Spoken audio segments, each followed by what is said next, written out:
So, WhiskyJason here, Whiskey Live Dublin 2022, together with Ian Doody from Egan's Irish Whiskey. Hey, very, very good. Now, this is a brand with a fairly long history, at least from the name. Could you tell us? Family-owned brand, goes back to 1852. Okay.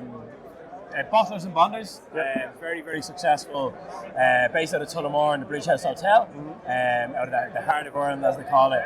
They operated very successfully until 1960. Throughout that time, they done a bit of everything. They were your bottlers, bonders, malters, brewers, managed a lot of exports. I did not know that they malted. Interesting. Yeah, they had their own malting house in Tullamore.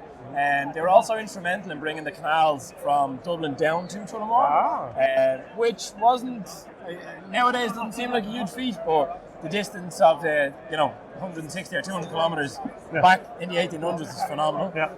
But that opened up export to the UK for them, which was a huge market. They were brewing beer, exporting out there as well. Egan's Ale, as well as obviously Egan's whiskey. Back then, their biggest seller was Egan's number 8, which was pot still whiskey originally. They were also, as I said, malters, so they were providing a lot of malt and doing a lot of bottling for the Bow Street Distillery and all your big Dublin distilleries that were operating in those days. So, a really, really big heritage and goes a long way back, you know. All right. Family operated it till 1960, closed up shop due to it being, at the time it was unable to compete with the multinationals. And then the family, Jonathan Egan, joined paths with John Rolfe, who's the CEO of Intrepid Spirits. Sat down over a few whiskies and said, what if? Brought the brand back. They originally came out with their Egan's 10-year-old single malt and vintage grain. Since then, we've grown and grown, been able to delve more into innovation and play more in the cask influence and maturation and more so what the family done back in the 1800s. The whole idea is always just to try and pay homage back to what the family done with the releases back in the day, you know. Excellent. So you have a bottle in the hand. I love your bottle design and your labels. Our newest bottle, which is Egan's Endeavour. Not released yet. It was bottled on Thursday. It will be released in the next week or so in Ireland. Anyway, I'm not sure. Germany, who knows? Germany will be getting it, absolutely. Not sure when, but very soon. Irish single malt. Bottled at 46% non-chilled filtered.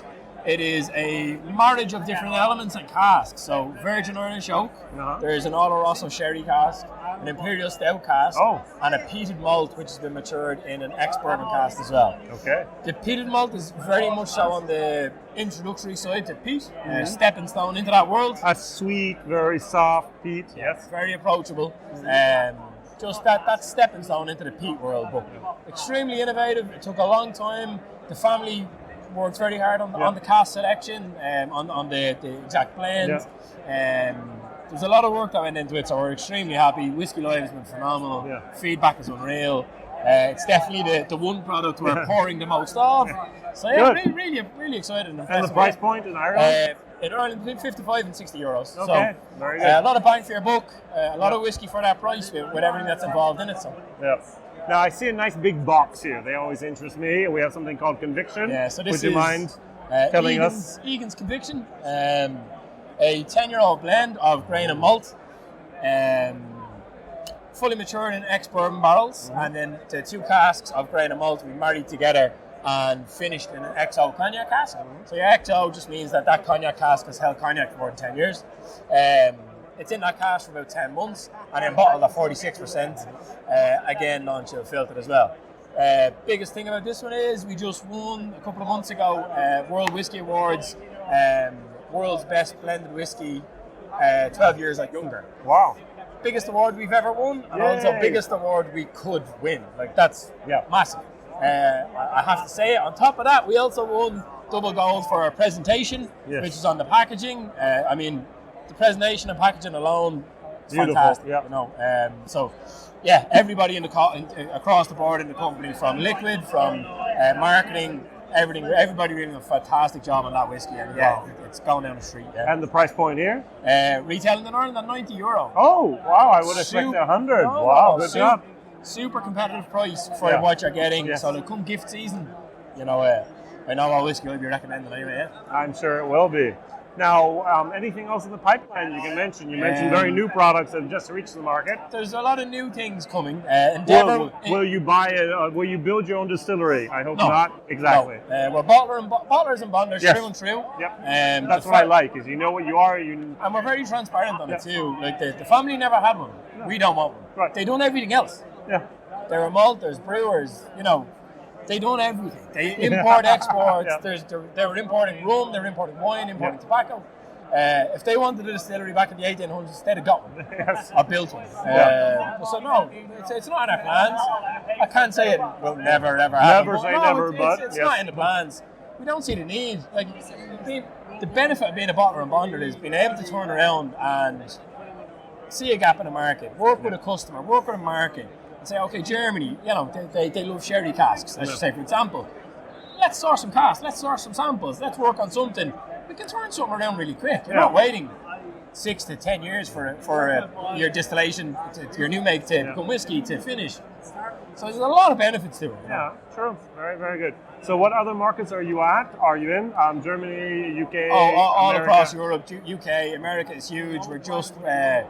we're available in Asia. We're just growing very much so in Asia. We've got a couple of new importers there, new companies we're dealing with. So yeah, Asia's going to be a really big focus market for us. The States is going to be a massive focus market for us this year and next year. Across Europe, we're doing fantastic in Italy, Germany, Norway, Denmark. UK, we've got some great partners in the UK. So yeah, very much so in the earlier stages of progression with our launches in terms of markets, but I mean, it's going extremely well and the feedback's been fantastic. Good. Have you found it more difficult now to source whiskey, or has it actually gotten easier to source whiskey now since there's maybe more sources? Neither. Okay. We work with Great Northern Distillery, we work with West Cork Distillery, we work with a couple of newer, younger distilleries, which we have new make laid down with. Also with the two partner distilleries I mentioned, with new make laid down to specific mash bill we'd be looking for, flavour profile we're looking for. So no, we're well set on stocks. We're not seeing an issue there. It'd be great if we did. It means someone's doing a great job selling a lot of whiskey. So I don't foresee any issues with it. We're very well planned and forecasted for what we're doing, and pretty excited for what's going to come off the brand as well. Yeah. Very good. Now, I've asked this question basically everywhere I go. The last 10 years have been awesome for Irish whiskey. It's amazing. What about the next 10 to 15 years? Will it continue at this speed, accelerate even more? What do you think might happen? Yeah, I think it's going to continue at this speed. But I think what everyone needs to realise and remember, yes, the Irish whiskey category is growing.